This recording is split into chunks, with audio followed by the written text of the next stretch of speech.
Welcome back to my channel. दोस्तों, आज हम एक ऐसे टॉपिक के बारे में बात करने वाले हैं जो शायद आपको एक अच्छे नतीजे पर पहुंचा सकता है। हाँ, साउंड मतलब ध्वनि। जो हम सुनते हैं उससे कहीं ज़्यादा है। जी हाँ, इसकी ध्वनि हमें बहुत सुंदर तो लगती है, लेकिन ये सिर्फ सुनने के लिए ही नहीं है। ये एक वाइब्रेशन और एनर्जी है। पर क्या हो अगर हम उसे देख भी पाएं, और वो भी इस सृष्टि की सबसे प्रथम ध्वनि ओम को। ऐसा क्या हुआ जब एक एक्सपेरिमेंट में ओम ने एक ऐसी शेप ली जो ये तय करता है कि हमारे ऋषि मुनि इससे पहले से ही ज्ञात थे। दोस्तों, ओम ब्रह्मांड की प्रीमोडियल साउंड यानी सृष्टि की शुरुआत से ही मौजूद है। हिंदू और बुद्धिस्ट ट्रेडिशंस इसे एक ऐसी वाइब्रेशन मानते हैं जो सबकी उत्पत्ति का कारण है।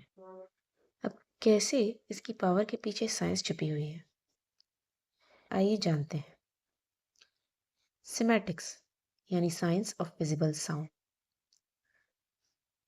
जो पैटर्न्स को फिजिकल मैटर में प्रोड्यूस करता है, और उसी की स्टडी को सिमेटिक्स कहते हैं। दोस्तों, ये टोनोस्कोप है। इस पर सैंड डाली जाती है।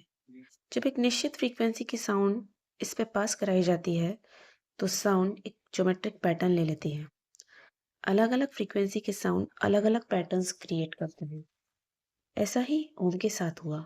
जब ओम को टोनोस्कोप पे चैंट कराया गया, तब जो पैटर्न फॉर्म हुआ वो ठीक हमारे श्रीयंत्र जैसा बना।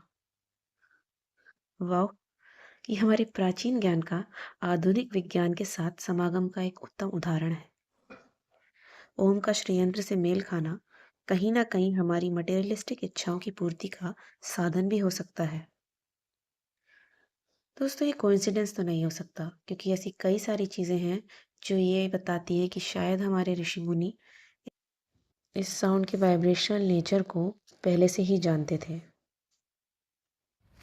साउंड के वेव से पैटर्न में आ जाने के बाद फिजिकल वर्ल्ड का हिस्सा हो जाना हमारे जीवन पे क्या इम्पैक्ट डाल सकता है, आइए जानते हैं। दोस्तों, हमारी बॉडी सबसे ज़्यादा रहस्यों से बनी हुई है, और इनमें से एक सबसे गहरा और अनदेखा रहस्य है हमारी बॉडी के अंदर पानी का मौजूद होना, और वो भी 70%। जी हाँ, अब इस 70% पानी के ऊपर अगर हम किसी साउंड की फ्रीक्वेंसी को पास कराएंगे तो सैंड की ही तरह इसके अंदर भी वही पैटर्न्स क्रिएट होते हैं, और हमारी बॉडी उसी तरह एक्ट करती है। दोस्तों, ओम का जाप करने से हमारे बॉडी के सारे ही एनर्जी पॉइंट्स एक्टिवेट और बैलेंस होते हैं। और तो और कई सारी स्टडीज़ में ये भी सामने आया है कि बड़ी से बड़ी बीमारी को ओम मंत्र से ठीक किया जा सकता है। अब आप चाहे इसे साइंस समझे या स्पिरिचुअलिटी, पर साउंड की पावर को डिनाई नहीं किया जा सकता। कई सारी बीमारियों को ठीक करने में आज भी साउंड थेरेपीज़ काम आती हैं। दोस्तों, ये साउंड अपने आप में ही एक बहुत बड़ा टॉपिक है, और उस पर भी ओम का श्रीयंत्र से मेल खाना। दोस्तों, श्रीयंत्र को हम लक्ष्मी के लिए पूजते हैं, तो हो सकता है कि शायद जो काम श्रीयंत्र के पूजने से होता हो वो हमारे ओम के चैंटिंग से हो। थैंक यू मेरे साथ बने रहने के लिए।